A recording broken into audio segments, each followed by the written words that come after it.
Hi guys, it's Lindsay. Welcome back to The Wandering Reader. Today I'm going to be doing the genre buster tag, and I was tagged to do this video by Lucy and Scott from Bookaxe, and they actually created this tag and kindly tagged me to do it.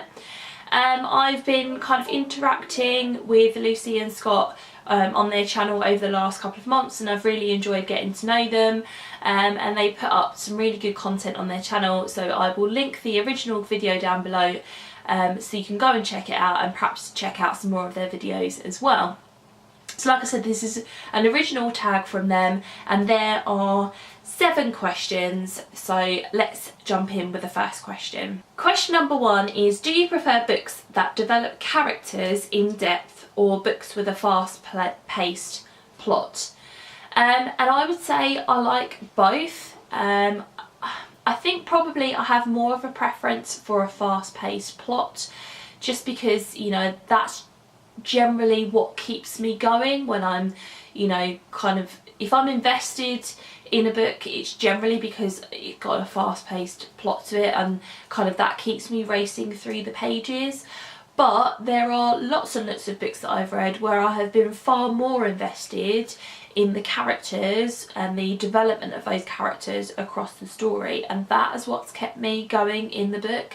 So I would say it definitely depends on the book that I'm reading as to kind of what my preference is at that moment in time. Question number 2 is, do you prefer light-hearted, optimistic books or books that explore the darker side of life? I'm often of the opinion that books that explore the darker side of life have a bit more substance to them, have a bit more grit to them. You know, when I'm teaching my kids creative writing, it's often the darker subjects and the darker sort of topics and genres and things that get them to do the best pieces of creative writing. And I think that's because, you know, that there's a bit more something to them, you know, and you can create a lot more atmosphere and a lot more tone in that sort of a book. So yeah, and I think, yeah, just something to get your teeth into. But don't get me wrong, I do love an upbeat, optimistic book. Yeah, I think of that kind of book, and I think of summer and beach reads and that sort of thing, and I love those books as well. But I would say I definitely prefer the darker reads. Question number 3 is, do you prefer books that get straight to the point or books that challenge language and style? And I would say it depends on my mood. If I want something to challenge me, then, you know, it will be books that use language and style in a challenging way, you know, some more literary fiction or something like that. But then if I'm in a bit of a slumpy, I've read a bit too much literary fiction, or I'm having like a really busy time at work and I haven't got as much brain capacity at that moment in time, then yeah, books that get straight to the point are more sort of for my mood at that particular point in time. But I do like both options. Question number 4 is, do you prefer books that introduce you to new ideas and issues or books that purely aim to entertain? I would say when I was younger I read for entertainment.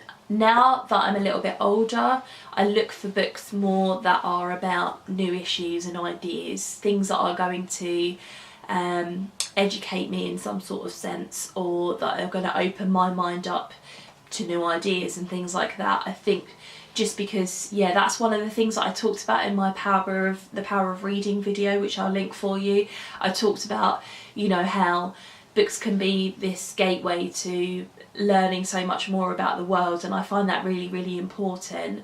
There are some occasions where I just want to be entertained, but more and more I find that books with that little bit more substance are what I should be reading, but what I want to read as well. Question number 5, do you enjoy books with graphic descriptions of violence or swearing, etc., or do you actively avoid them? I wouldn't say that I actively avoid them, but I wouldn't say that they're necessarily the first thing that I pick up either. Something that goes against the grain of that are the Jo Nesbø books that I read, the Harry Hole sort of thriller series. Some of those can be quite graphic at times. I'm reading The Snowman at the moment, and there have been a couple of occasions during what I've read so far, and I think I'm about halfway through, there have been a couple of occasions where I've been like, oh, that's a bit, you know, close to the mark, or not in terms of swearing, but in terms of like the graphic sort of gruesome descriptions in there.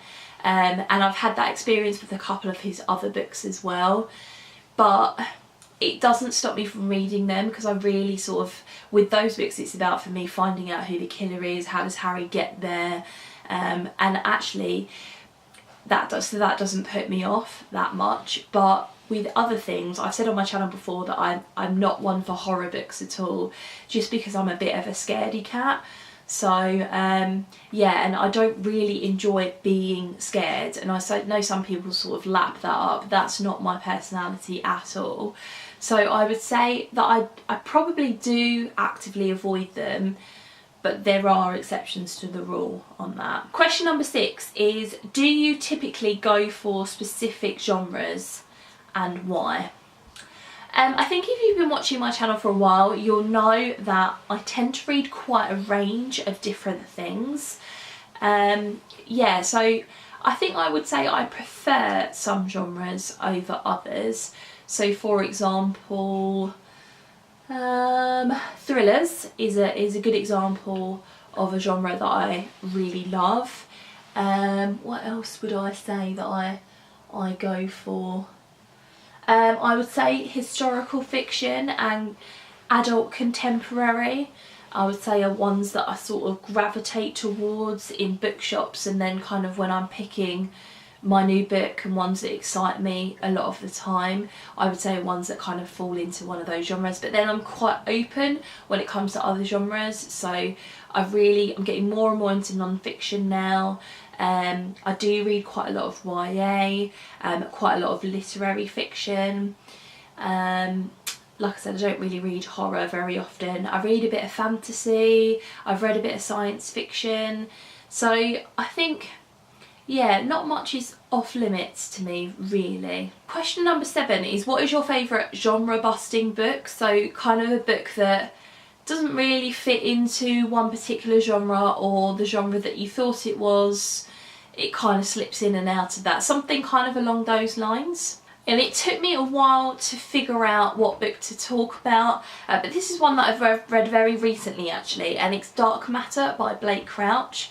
And when I first picked this up, I thought it was just going to be a sci-fi book, sort of from the cover, and you know, it had been blurred by people like Andy Weir, so that was kind of making me think it was science fiction. And then I'd heard a couple of things on BookTube that kind of were putting it into that category, but I would say that this is much more of a thriller. So I would say kind of like thriller slash science fiction. Yeah, and that really took me by surprise. So yeah, I think you could put this into a few different categories.